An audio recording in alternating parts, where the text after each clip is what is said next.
কেমন আছেন সবাই? সকলকে স্বাগতম ফাইটন এমএল এর এমএল অফস এর প্লেলিস্টের আজকের ভিডিওতে। আজকের ভিডিওতে আমরা মূলত কথা বলার চেষ্টা করব যে আমরা যখন এমএল অফস এর প্লেলিস্ট আনবো, যখন বলার চেষ্টা করছিলাম যে সকলের একটা প্রশ্ন ছিল এই প্লেলিস্টটা মূলত কাদের জন্য। তো আজকে আমরা এই জিনিসটা ডিসকাস করার চেষ্টা করব। হয়তো আপনার মাথায় এই প্রশ্নটা আছে, আপনি সেই উত্তরটা পেয়ে যাবেন। বেসিক্যালি আমরা আজকের ফোকাস করছি বলতে গেলে এই এমএল অফস এর প্লেলিস্টে যারা একদম বিগিনার তাদের জন্য। বিগিনার আবার কেমন বিগিনার? ধরেন যে আপনি বিগিনার, আপনি একটা কাজ করেছেন সেটা হচ্ছে এমএল অ্যালগরিদমগুলো শিখেছেন, এখন আপনি এমএল অ্যালগরিদমগুলো ট্রেন করতে জানেন। আপনি এভাবে কানেক্ট করতে পারছেন যে আপনি এমএল অ্যালগরিদমগুলো ট্রেন করতে জানেন।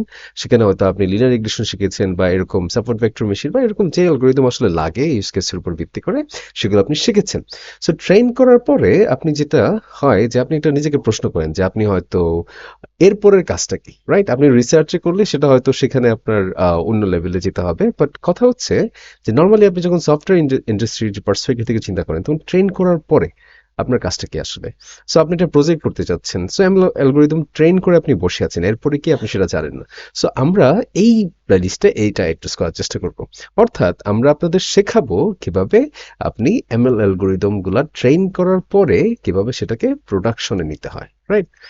এইটা হবে আমাদের মূল লক্ষ্য, এবং এই পুরা প্রসেসটাকে আমরা অটোমেট করার চেষ্টা করবো। এগুলো নিয়ে আমরা বিস্তারিত বলবো, বাট কথা হচ্ছে যে ট্রেনিং করেছেন এরপরে যে আপনার যে মিসিং লিঙ্কটা ছিল সেই লিঙ্কটা আমরা ফিল আপ করার চেষ্টা করব। এখানে যেটা হচ্ছে যে এটা করতে গিয়ে আমরা অনেকগুলো বিষয় আপনাদের দেখাবো, অনেকগুলো কনসেপ্ট আপনাদের ক্লিয়ার হবে। সো এরপরে যেটা হচ্ছে যে প্রশ্নটা আসে যে আমাদের আউটলাইনটা কেমন হবে। চলেন আউটলাইনটা একটু কথা বলা যাক। এই হচ্ছে আমাদের মোটামুটি আউটলাইন। আউটলাইনটা আমরা আসলে আরো মডিফাই করছি, দিন দিন আরো আপডেট হবে। এটা হচ্ছে বেসিক বলতে পারেন, ড্রাফট বলতে পারেন। এইখানে আমরা শুরুতে এই যে নর্মালি ইন্ডাস্ট্রি প্র্যাকটিসেস গুলো যাওয়ার আগে তো আপনাকে কানেক্ট করতে হবে যে এটা কেন দরকার, একটা এফিশিয়েন্ট ওয়েতে মানুষ এটা তৈরি করেছে। এই প্র্যাকটিসটা আমি কেন করব?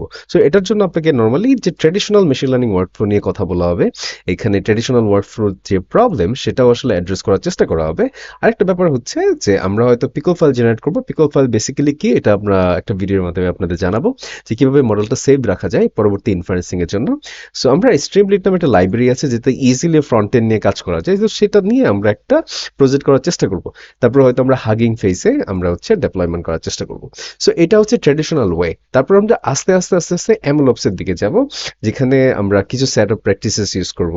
যেমন এমএলঅপসটা কেন দরকার সেটা নিয়ে তো কথা বলা হবে। যেমন সফটওয়্যার ইঞ্জিনিয়ারিং লাইফ সাইকেল এর পুরো পার্সপেক্টিভটাই আপনাদের জানানো হবে, যে ইউনিট টেস্টিং কাকে বলে, তারপর ইন্টিগ্রেশন টেস্টিং বা এরকম টেস্টিং নিয়ে আপনাদের বলা হবে। কারণ টেস্টিং ছাড়া কিন্তু আপনার সফটওয়্যারটা কাজ করবে কিনা আপনি কিন্তু বুঝতেছেন না, রিয়েল ওয়ার্ল্ডে চলবে কিনা।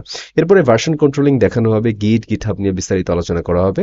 তারপরে ডেটা ইঞ্জিনিয়ারিং এর যে কনসেপ্টগুলো, যেমন ডেটা ইনজেকশন থাকতে পারে, তারপর হচ্ছে ডেটা ভ্যালিডেশন থাকতে পারে, এরকম অনেক কনসেপ্ট আছে। অর্থাৎ ডেটা আপনি পাঠাইলেন কিন্তু আপনি তো ভ্যালিডেট করলেন না, যে ইউজার হয়তো নেম ফিল্ডে হয়তো ইন্টিজার পাঠাই দিচ্ছে, রাইট? নেম ফিল্ডে ইন্টিজার পাঠাই দিচ্ছে। আপনি এরকম করে ভ্যালিডেট করলেন না, সেটা একটা বড় সমস্যার কারণ হতে পারে। এই ভ্যালিডেশনগুলো আমরা দেখাবো। আরেকটা ব্যাপার হচ্ছে যে মডেলের আর্টিফ্যাক্ট, রাইট? মডেলে অনেক ধরনের আর্টিফ্যাক্ট থাকতে পারে, সেগুলো নিয়ে আমরা বিস্তারিত কথা বলবো। এবং আর্টিফ্যাক্ট করার আগে এক্সপেরিমেন্ট ট্র্যাকিং, অর্থাৎ আপনি যে প্রত্যেকটা এক্সপেরিমেন্ট করছেন সেগুলো কিন্তু ট্র্যাক করার জন্য সুন্দর একটা আমাদের কাছে টুল আছে, সেটা হচ্ছে এমএল ফ্লো, রাইট? সেই এমএল ফ্লো টুলটা আসলে দেখানো হবে বিস্তারিত। এরপরে আমরা চলে যাবো ডেটা ভার্সনিং। আমি প্রত্যেকবার ট্রেন করবেন, প্রত্যেকবার ভার্সন চেঞ্জ হবে, সেটা কিভাবে ট্র্যাক রাখা যায়, রাইট? এই ট্র্যাকের রাখার বিষয়টা আমরা আসলে করার চেষ্টা করবো, আমরা দেখার চেষ্টা করবো হ্যান্ডসন। তারপরে ক্লাউড, আসলে ক্লাউড ছাড়া তো আমরা অচল, তাই না? আমরা এডাব্লিউএস এ মূলত কাজ করবো, এডাব্লিউএস ফোকাসড বেসিক্যালি এই এমএলঅপস প্লেলিস্টটা। এখানে আমরা S3 বাকেট সম্পর্কে জানার চেষ্টা করবো। এডাব্লিউএস এখানে একটা জিনিস লেখা হয় না, সেটা হচ্ছে EC2 ইনস্ট্যান্স, সেটা নিয়ে আসলে আমরা কাজ করবো। এডাব্লিউএস EC2 বেসিক্যালি আপনি একটা পিসি ভাড়া নেবেন, চিন্তা করতে পারেন। EC2 ইনস্ট্যান্স, সেটা কিভাবে EC2 ইনস্ট্যান্সটা আসলে লঞ্চ করা হয়, ইনস্ট্যান্স লঞ্চ করা যাবে, এই বিষয়গুলো আমরা সবগুলাই দেখার চেষ্টা করবো। এটা একটা বিষয়। আরেকটা হচ্ছে যে কন্টেইনার টেকনোলজি, ডকার, এই বিষয়গুলো নিয়ে আমরা আলোচনা করব, ঠিক আছে? কিভাবে ওয়াইএমএল ফাইল লেখা যায়, এটা নিয়ে আলোচনা করবো। ভয় পাওয়ার কারণ নেই আসলে, এই ওয়ার্ডগুলো দেখে এটা খুবই ইজি। তারপর হচ্ছে সিআইসিডি নিয়ে কাজ করব আমরা। তারপর হচ্ছে ফাইনালি ডেপ্লয়মেন্টে আমরা কিভাবে অর্কেস্ট্রেট করা যায় এবং এই কাজগুলো করার চেষ্টা করবো, এবং প্রজেক্টের মাধ্যমে সবগুলা হ্যান্ডসন দেখার চেষ্টা করবো। এটা কিন্তু আপডেট হচ্ছে, এটা হচ্ছে একটা নর্মাল আউটলাইন আপনাদের দেখালাম, এটা কন্টিনিউয়াসলি আপডেট হবে। কিভাবে রিয়েল লাইফ ইউজ কেস আরো বেশি ইমপ্লিমেন্ট করা যায় সেটা আপনাদের রিকোয়েস্টের উপর ভিত্তি করে হয়তো আপডেট হতে থাকবে। তো আশা করি সকলেই খুব এক্সাইটেড এই প্লেলিস্টটা নিয়ে। আপনাদের দেখা হবে পরবর্তী ভিডিওতে আপনাদের সাথে।